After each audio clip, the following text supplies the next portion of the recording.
Coucou à tous, je vais vous mettre le lien, il y a une vidéo en tout cas que moi je trouve intéressante, c'est Cathy Guetta, donc elle parle depuis tout le début de comment elle a rencontré son amoureux que vous connaissez, voilà comment ils ont débuté, comment ils ont loupé plein de choses dans leur travail, etc.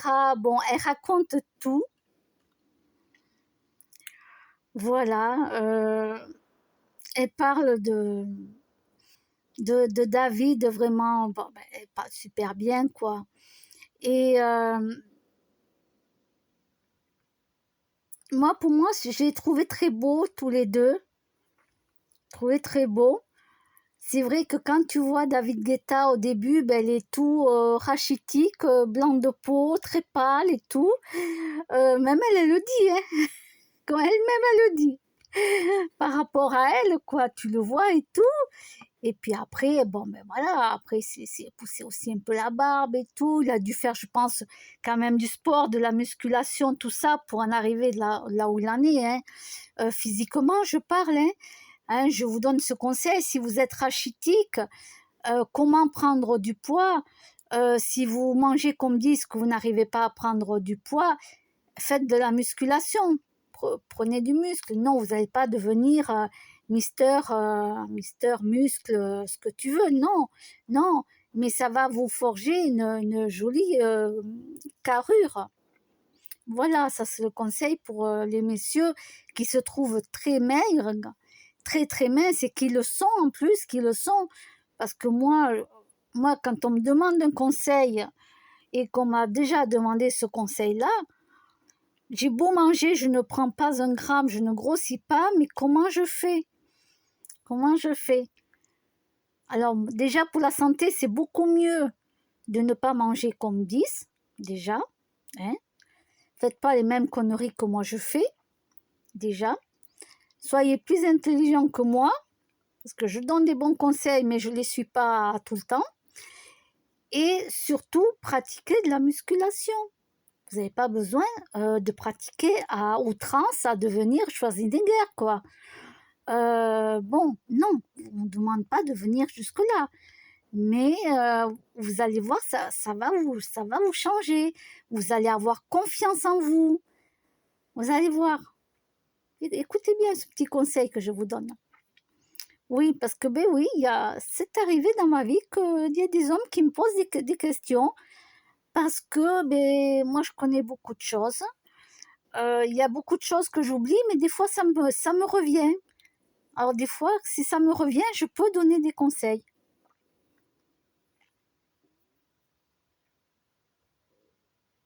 Voilà, à la salle de sport, comme je vous avais déjà dit, il y a très longtemps, j'habitais dans le 31.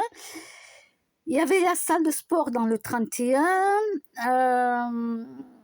C'était une salle de sport qui avait... patte d'oie, bien avant la patte d'oie sur un côté du trottoir. Bon, je me souviens plus du titre. Je sais même pas si elle existe encore, cette salle de sport. Je me souviens plus du nom de la salle de sport. Je peux vous dire que ça remonte à très longtemps, hein. Je ne m'en souviens pas. La seule chose que je me souviens, c'est que je pouvais sortir du métro à la patte d'oie et que j'y allais à pied. C'est tout ce que je me souviens à l'époque. Et donc j'avais le banc et puis je m'entraînais avec des poids à la main des poids. Et donc il y avait le banc et puis on pouvait faire le tirage aussi à la nuque, vous savez, avec des poids, avec des grands poids rectangulaires. La poulie, vous savez, la poulie où on tire ou soit devant soi ou derrière soi, vous savez, pour le tirage à la nuque, tout ça. Et moi, non, là, je faisais pas la poulie, rien. Je dis ça, la poulie, je sais pas comment ça s'appelle, mais je faisais avec des poids. J'étais en train de me faire, je sais plus, c'était les épaules. Je faisais un travail pour les épaules. Voilà, à un moment donné, un jour, je faisais le travail du haut. Et le lendemain, je faisais le travail du bas. Et un jour, je me reposais. Et après, je reprenais. Ou sinon, un jour, je faisais un travail très, très costaud pour le haut.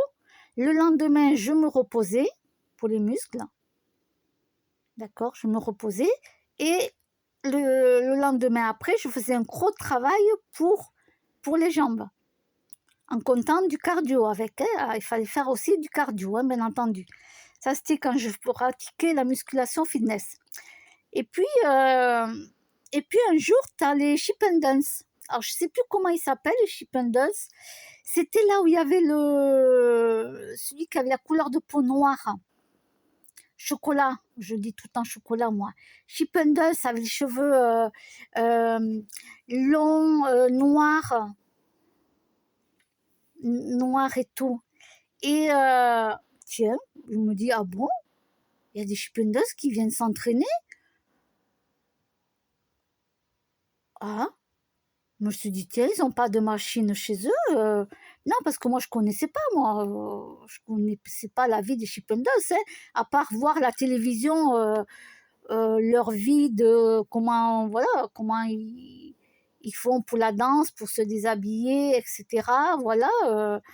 Mais bon, je ne savais pas. Bon. Donc, eux, ils sont en face de moi, mais un peu plus loin. Et ils s'entraînent avec d'autres machines sur le côté. Et moi, je continue à faire mon entraînement. Je m'arrête un petit peu, je prends quelques minutes de repos et hop, je reprends. Voilà, je continue tout. Alors, je fais mon truc, moi, tranquille. Et moi, je savais, j'avais un t-shirt et j'avais un pantalon jogging, le plus classique qu'il y avait, banal, t-shirt. J'étais pas habillée super sexy, la femme super sexy qui avait les moyens financiers de s'acheter des trucs super sexy. Et pourquoi faire? Pour montrer quoi? Que j'ai une grosse poitrine par rapport à d'autres femmes ou quoi que ce soit?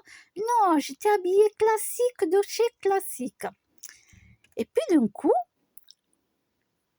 donc je me fais ma pause là de 2-3 minutes. Il y a un des Chipendas qui arrive vers moi.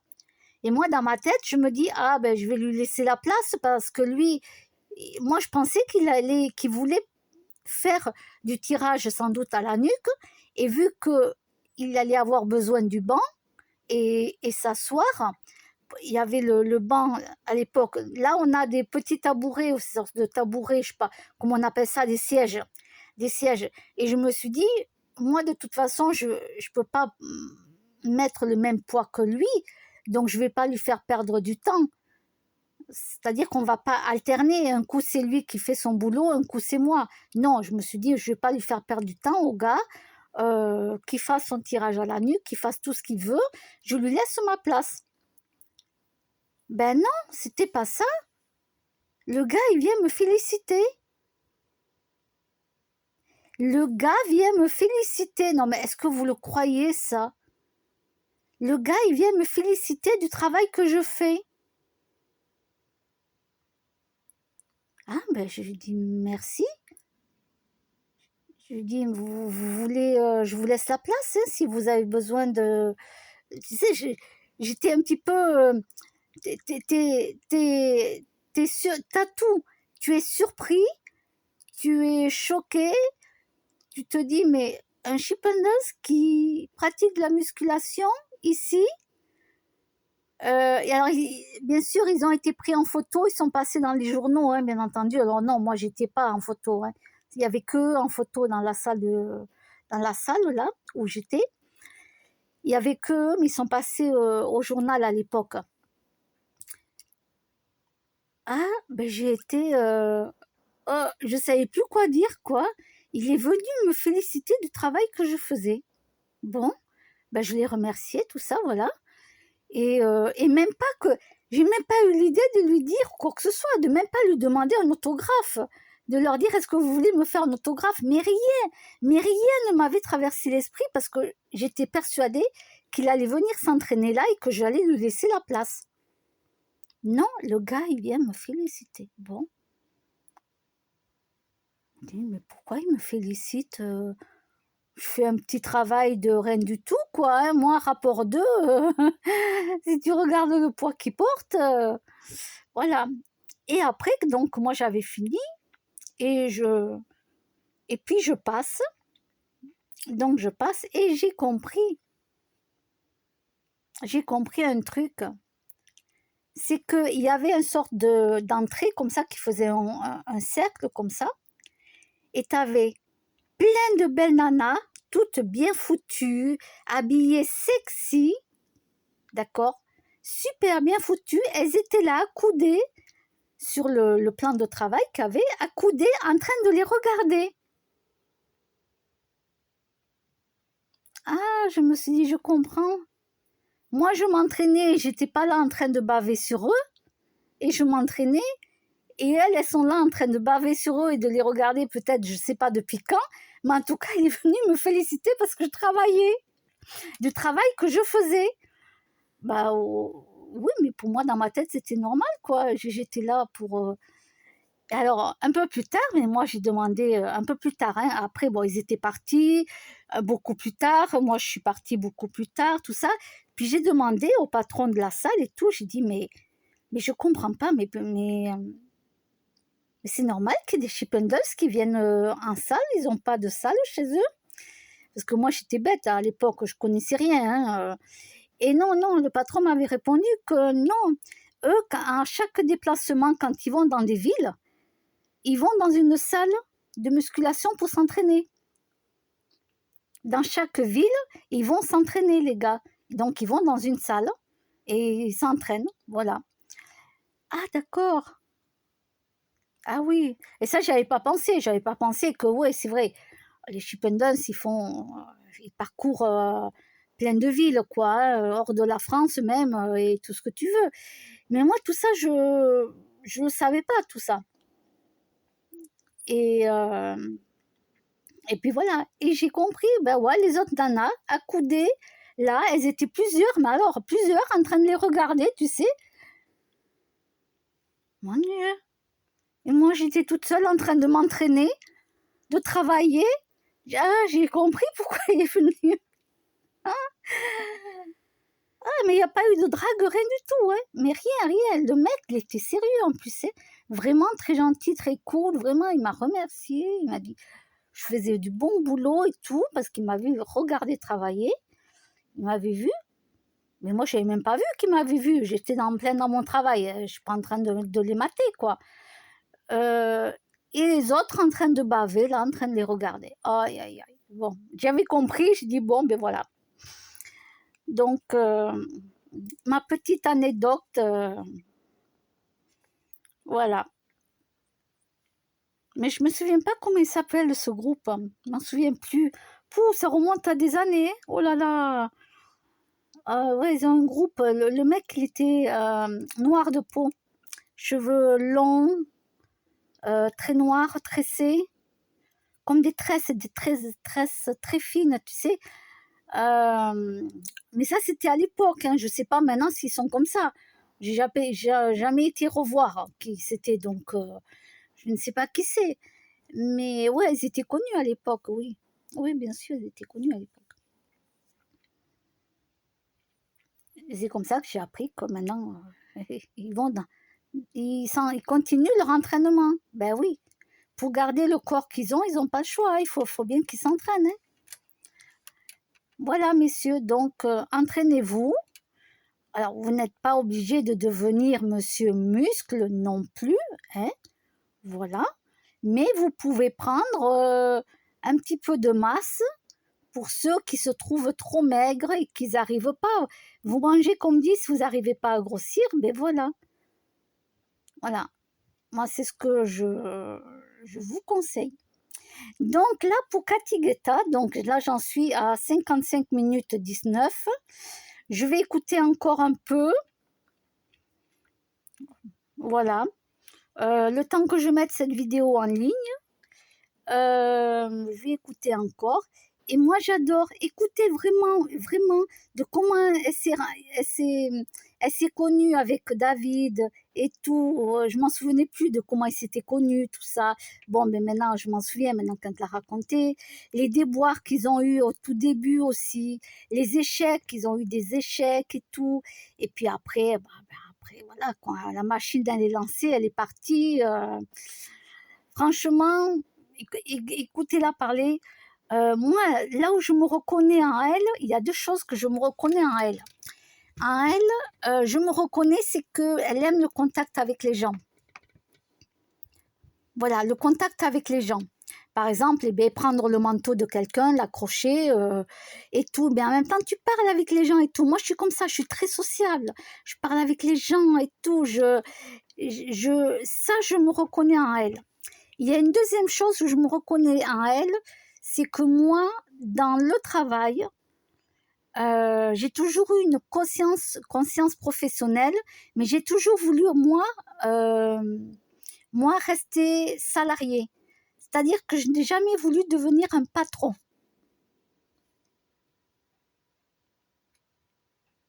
Moi, j'étais très bien salarié, mais par contre, j'avais une conscience professionnelle.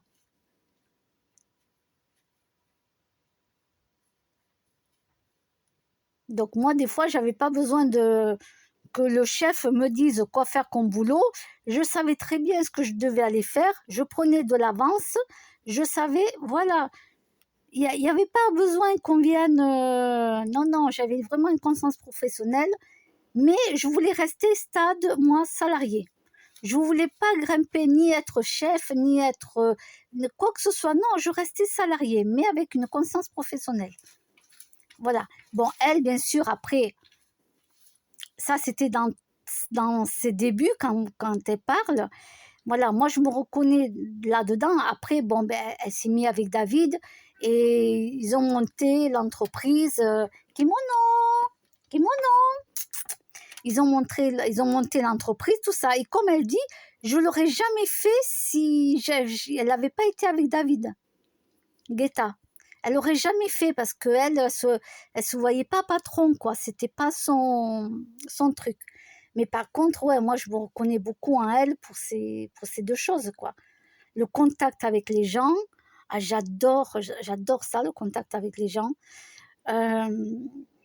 Et puis, voilà, moi, je me voyais pas patron, mais par contre, j'avais cette conscience de, de patron. Voilà. Kimono, viens mon bébé, viens mon petit chat. Donc, je vais vous mettre le lien. Je vais vous laisser aller écouter parce que c'est intéressant d'écouter des gens comme ça. Allez écouter des gens comme ça. Et je vous dis à bientôt.